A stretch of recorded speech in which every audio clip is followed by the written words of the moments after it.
ನಾವೆಲ್ಲರೂ ಹೆಮ್ಮೆ ಪಡುವಂಥ ವಿಷಯ ಏನಂದರೆ, ಪರಮಾತ್ಮ ನಮ್ಮ ಪ್ರತಿಯೊಬ್ಬರಿಗೂ ಒಂದು ಯೋಗ್ಯತೆಯನ್ನು ಕೊಟ್ಟೇ ಕಳಿಸಿರೋದು. ಅಂದರೆ ಒಂದು ಬೀಜನ ಬಿತ್ತು ಕಳಿಸಿದ್ದಾನೆ.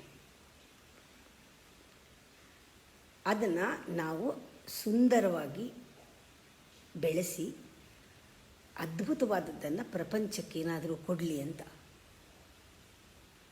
ಪ್ರಪಂಚದ ಸಂಪತ್ತನ್ನು ವೃದ್ಧಿ ಮಾಡೋ ಹಾಗೆ, ಪ್ರಪಂಚದ ಸೌಂದರ್ಯವನ್ನು ಇಂಪ್ರೂವ್ ಮಾಡೋ ಹಾಗೆ ಏನಾದ್ರು ಮಾಡಲಿ ಅಂತ ಎಲ್ಲರಲ್ಲೂ ಒಂದೊಂದು ಬೀಜ ಕೊಟ್ಟಿದ್ದಾರೆ. ನಾವು ಯಾರೂ ಖಾಲಿ ಬಂದಿಲ್ಲ, ನಾವೆಲ್ಲ ಆಕ್ಸಿಡೆಂಟಲ್ಲಾಗೂ ಬಂದಿಲ್ಲ. ನಮಗೆ ಉದ್ದೇಶ ಇದೆ, ಏನೋ ಒಂದು ಅದನ್ನು ತಿಳ್ಕೊಂಡು ನಾವು ಅದನ್ನು ಆ ಪರ್ಪಸ್ನ ಫುಲ್ಫಿಲ್ ಮಾಡಿಬಿಡ್ಬೇಕು. ಅದು ತಿಳ್ಕೊಳ್ಬೇಕಾದ್ರೆ ಫಸ್ಟು ನಂಬಬೇಕು, ನನ್ನ ಹತ್ರ ಈ ಸ್ಟಫ್ ಇದೆ, ಪರಮಾತ್ಮ ಅಲ್ಲಿಗೆ ಕಳಿಸಿದ್ದಾನೆ, ಏನೋ ಒಂದು ಮಾಡೋದಿದೆ, ಮೆಸೇಜ್ ಕೊಡೋದಿದೆ, ನಾನಿಲ್ಲಿ ಸುಮ್ಮನೆ ಬಂದಿಲ್ಲ, ಖಾಲಿ ಬಂದಿಲ್ಲ, ಖಾಲಿ ಕೂತ್ಕೊಳ್ಳಲ್ಲ, ಏನಾದರೂ ಮಾಡ್ತೀನಿ ಅಂತ. ಏನಾದರೂ ಸಿಗುತ್ತೆ.